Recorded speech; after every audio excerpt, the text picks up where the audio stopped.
This object doesn't look very exciting, but it powered the Victorian Empire. This is a lump of coal.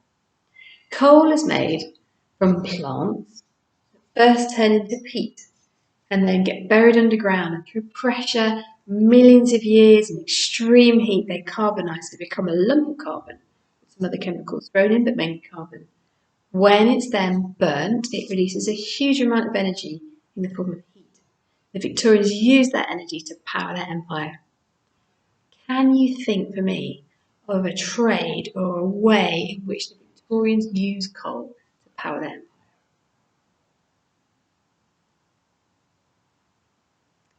Now, of course, there are many ways in which the Victorians used coal to power the empire.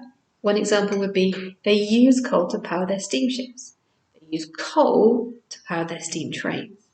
They used coal to burn in furnaces that made the metals and worked the metals that made the trains and the steamships. They used coal in the furnaces that made the tools that made the steam engines and the steamships as well.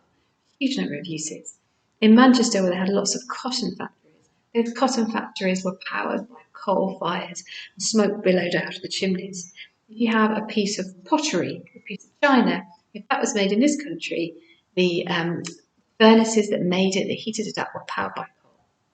All of the Victorian fires were heated through coal fires, so their houses were heated with coal, and their food was produced with coal. So it was hugely important to the Victorians. Of course, that meant lots of people were needed to mine the coal to get it out of the ground. At the beginning of the Victorian age, most people weren't aware that children worked down the mines getting coal involved in the mining process. Even children as young as 5 or 6 worked down the mines. These little ones were called trappers. They worked on their own in tiny spaces in complete darkness for 10 or 11 hours a day. What they had to do was open up the doors down the mines to allow air to circulate and to keep the miners as safe as possible. As they got a bit older and they got a bit stronger, both boys and girls would work as hauliers. So little carts were loaded up with coal, and boys and girls were used to pull those carts along very narrow passages. Of course, this was really dangerous. And in 1838, it came to public's attention. There was a nasty disaster. A mine was flooded, and 26 children died. The public were really shocked and made the national news. And Queen Victoria herself asked for an investigation.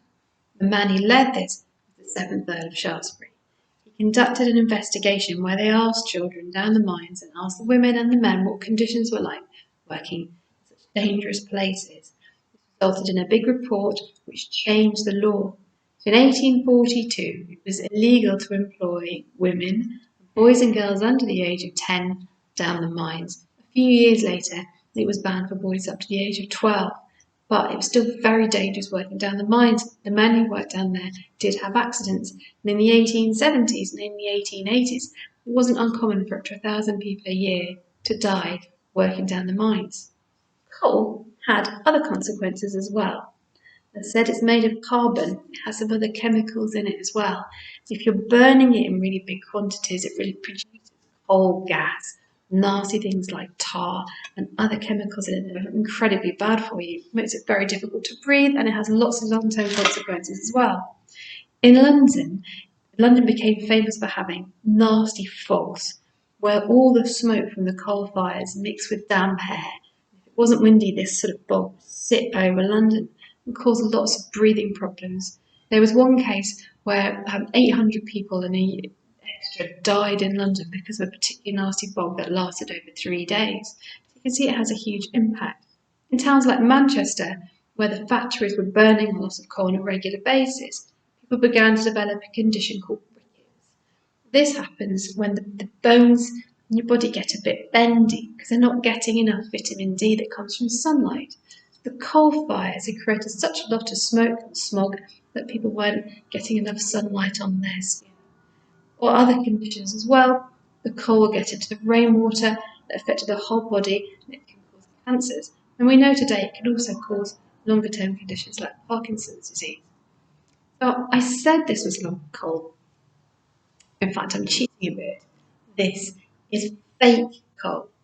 Because next year, that's 2021, it's going to be illegal to burn coals in home fires in this country, and I actually couldn't find a piece of real coal to show you, so I've got you pretend coal instead. It's a lot cleaner than real coal used to be, but it still does make your fingers a little bit dirty.